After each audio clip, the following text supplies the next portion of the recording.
एक लड़के की नई नई शादी हुई है और वह सुहागरात मनाने के लिए अपने कमरे के अंदर जाता है। फिर उस कमरे के अंदर कुछ ऐसा होता है कि उसकी सुहागरात नहीं मन पाती। अब उसकी सुहागरात 6 महीने बाद मन पाती है। आखिर क्या हुआ था उस कमरे के अंदर ऐसा, पूरी सच्चाई जानने के लिए वीडियो को अंत तक जरूर देखें। नमस्कार दोस्तों, मेरा नाम है जीतू सौरव। तो आप लोग देख रहे हो ब्रेन डिमांड चैनल।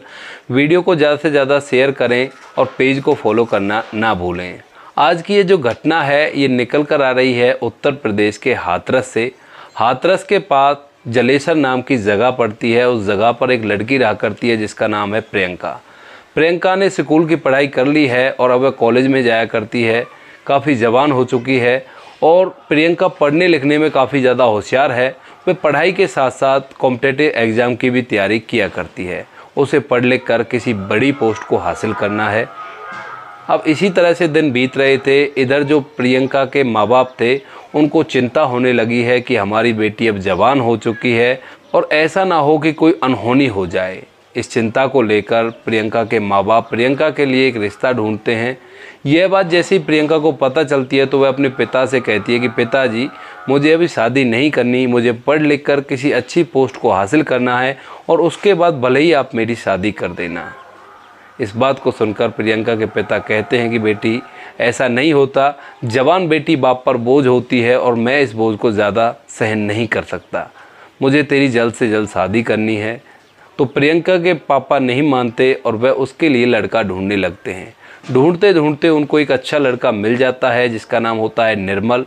निर्मल हाथरस का रहने वाला है और हाथरस के अंदर उसके अच्छे कारोबार हैं, अच्छी प्रॉपर्टी है, अच्छा पैसा है। तो निर्मल को प्रियंका के लिए पसंद कर लिया जाता है। पसंद करने के बाद निर्मल और प्रियंका की धूमधाम से शादी हो जाती है। शादी होने के बाद प्रियंका अपने पति निर्मल के घर आती है।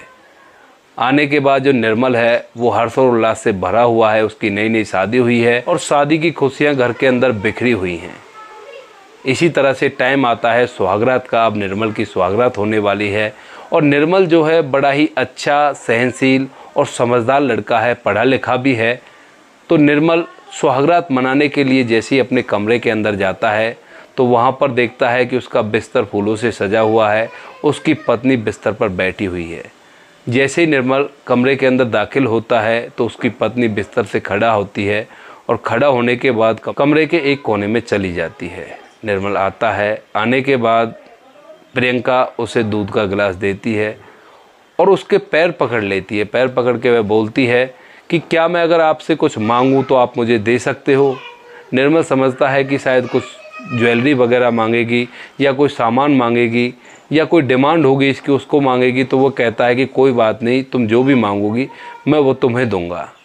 प्रियंका कहती है कि ऐसे नहीं, आप मेरे सर पर हाथ रखिए और बोलिए कि जो मैं मांगूंगी आप मुझे वो दोगे। तो निर्मल सोचता है कि क्या मांग लेगी, कुछ ना कुछ पैसों का सामान मांग लेगी और पैसे तो उसके पास बहुत थे।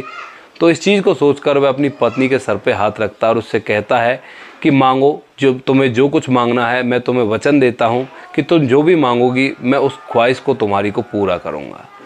इधर जो प्रियंका है अब वह अपने पति को हाथ पकड़कर बिस्तर पर बैठाती है और उसके पैरों में बैठकर कहती है कि मुझे आईपीएस बनना है, जिसके लिए कुछ एग्ज़ाम तो मैं दे चुकी हूँ और कुछ एग्ज़ाम अभी बाकी है। तो मैं चाहती हूँ कि जब तक मैं आईपीएस ना बन जाऊँ आप मेरे साथ सुहागरात ना मनाएं।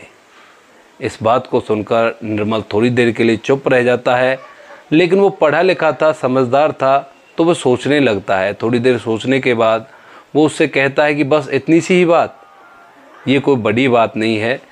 तुम चाहो तो हम जिंदगी भर इस काम को ना करें। ये तो केवल तुम्हारी जब तक की बात है जब तक तुम कुछ बन ना जाओ। और कहता है कि मैं तुम्हें वचन देता हूँ जब तक तुम नहीं चाहोगी हमारे बीच में ऐसा कुछ नहीं होगा।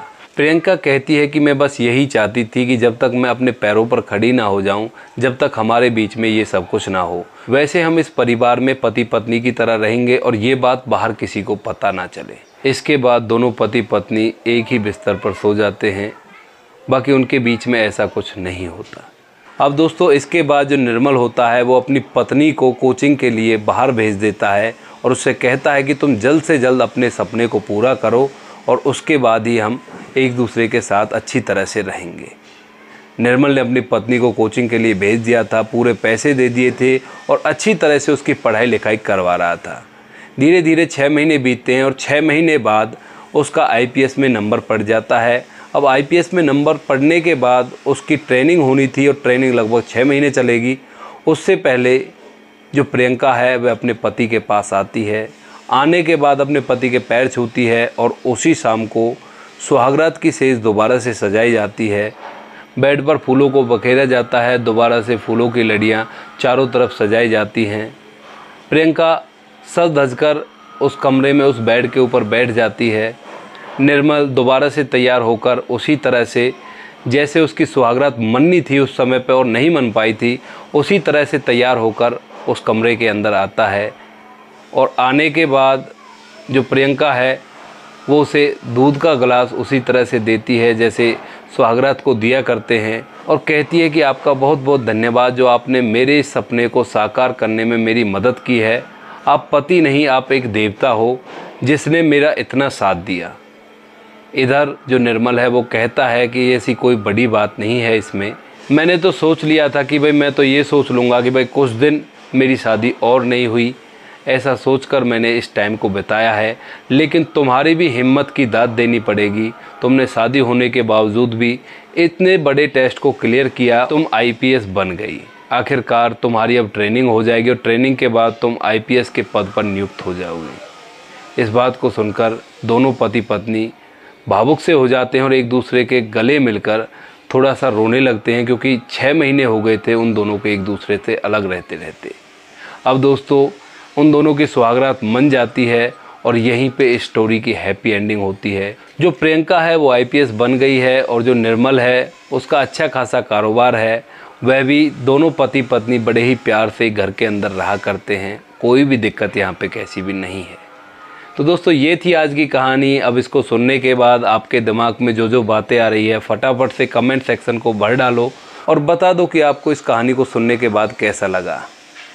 खैर जो भी हो, मिलते हैं किसी नेक्स्ट वीडियो में नए टॉपिक के साथ। तब तक के लिए जय हिंद, जय भारत, जय हिंदुस्तान।